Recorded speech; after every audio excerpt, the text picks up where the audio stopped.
There's a number I could add in there, particularly about addressing Melissa's statement about there's a number of IDs that can be used. Secretary Kobach was testifying, I believe, last week in front of a Senate committee about the issue of whether you could use a school-issued ID at the poll. He was confused on that. So if the guy that's running the elections is confused about what IDs you can use, you know we are in trouble. So just on that one, and then the religious freedom, I'll stand with that one, that I believe it's just wholesale discrimination codified by the state. I will just reaffirm that I am 100% opposed to voter ID, as well as the, I don't even like to call it the Preservation of Religious Freedom Act, because I think that is just kind of a misnomer. I would call it the Discrimination Act, because that's what it is. Enough said.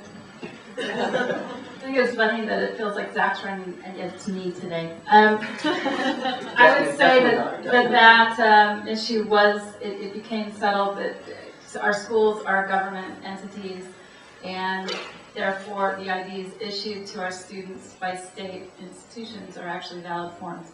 My own parents are aging and no longer driving, and there are mechanisms to help those people.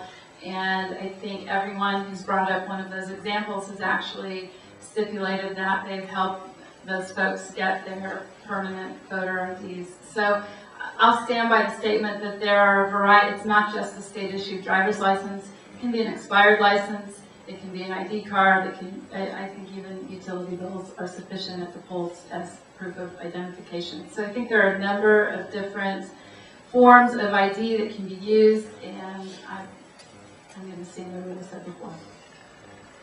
I have any further comment.